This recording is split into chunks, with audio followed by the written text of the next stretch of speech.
Hi, my name is Larry, and I'm an attorney. Another word for attorney is lawyer.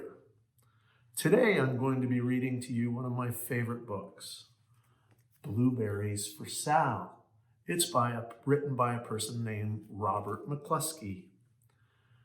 I love blueberries, don't you? In fact, this morning I had blueberries on my cereal. Let's see what Sal thinks about blueberries.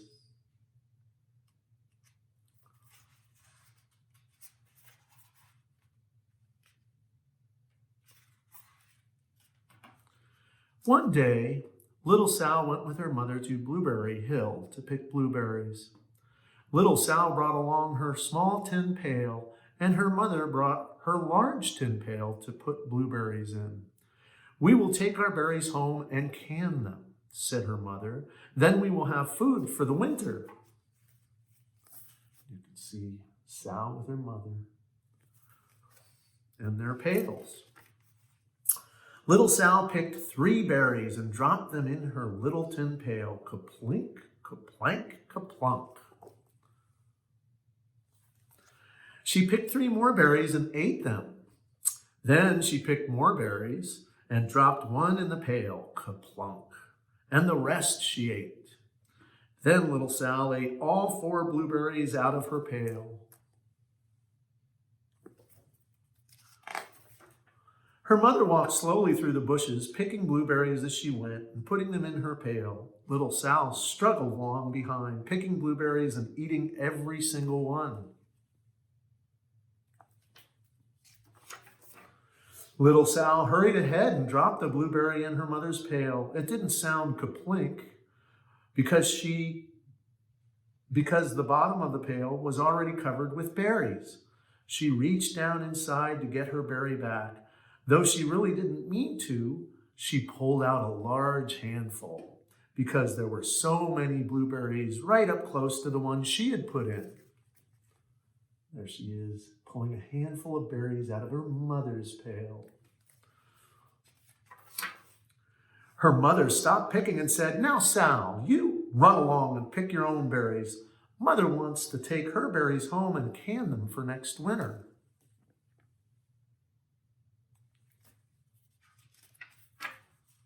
Her mother went back to her picking, but little Sal, because her feet were tired of standing and walking, sat down in the middle of a large clump of bushes and ate blueberries.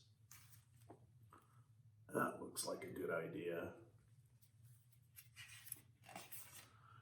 On the other side of Blueberry Hill, Little Bear came with his mother to eat blueberries.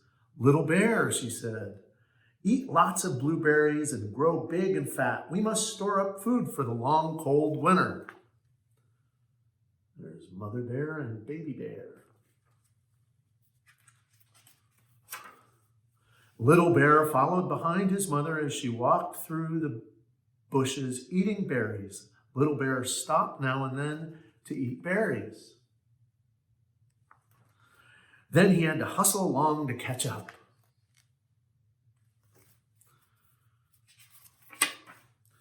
Because his feet were tired of hustling, he picked out a large clump of bushes and sat down right in the middle and ate blueberries.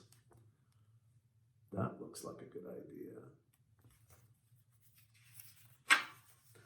Over on the other side of the hill, little Sal ate all of the berries she could reach from where she was sitting. Then she started out to find her mother.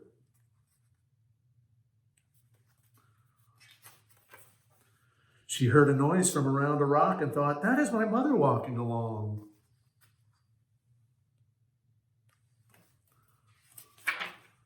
But it was a mother crow and her children, and they stopped eating berries and flew away, saying, "Caw, caw, caw." Then she heard another noise in the bushes and thought, "That is surely my mother, and I will go that way."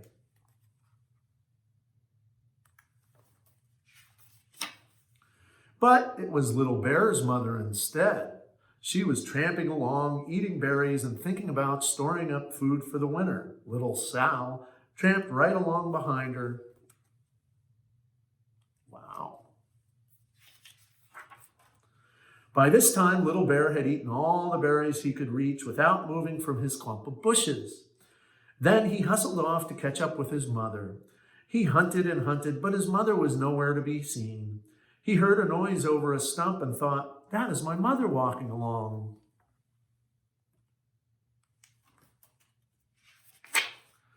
But it was a mother partridge and her children. They stopped eating berries and hurried away. Then he heard a noise in the bushes and thought, "That is surely my mother. I will hustle that way."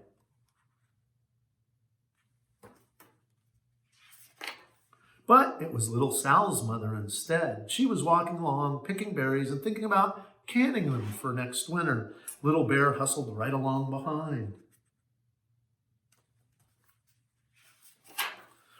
Little Bear and Little Sal's mother and Little Sal and Little Bear's mother were all mixed up with each other among the blueberries on Blueberry Hill.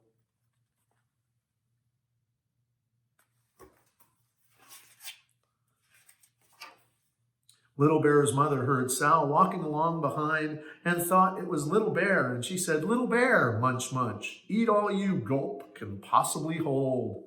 Swallow. Little Sal said nothing. She picked 3 berries and dropped them kaplink, kaplank, kaplunk in her small tin pail. Little Bear's mother turned around to see what on earth could make a noise like kaplunk. "Garumph," she cried, choking on a mouthful of berries. "This is not my child. Where is Little Bear?" She took one good look and backed away. She was old enough to be shy of people, even a very small person like Little Sal.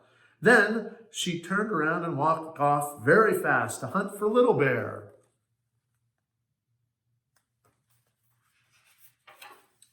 Little Sal's mother heard Little Bear tramping along behind and thought it was Little Sal. She kept right along picking and thinking about canning blueberries for next winter.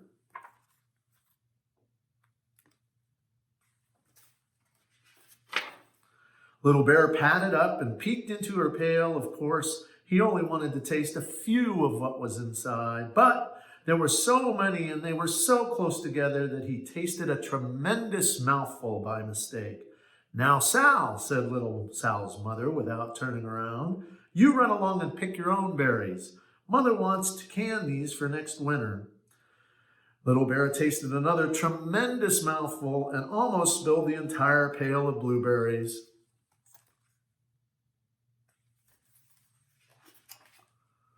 Little Sal's mother turned around and gasped, "My goodness, you are not Little Sal. Where, oh, where is my child?" Little Bear just sat munching and swallowing and licking his lips.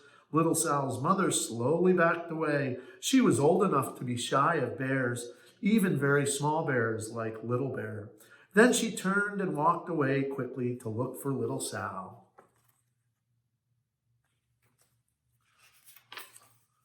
She hadn't gone very far before she heard kaplunk, kaplank, kaplunk. She knew just what made that kind of noise.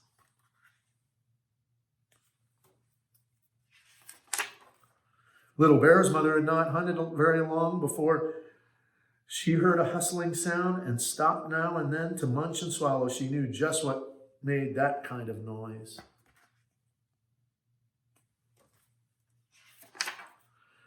Little Bear and his mother went home down one side of Blueberry Hill, eating blueberries all the way and full of food stored up for next winter. And Little Sal and her mother went down the other side of Blueberry Hill, picking berries all the way, and drove home with food to can for next winter, a whole pail of blueberries, and 3 more besides.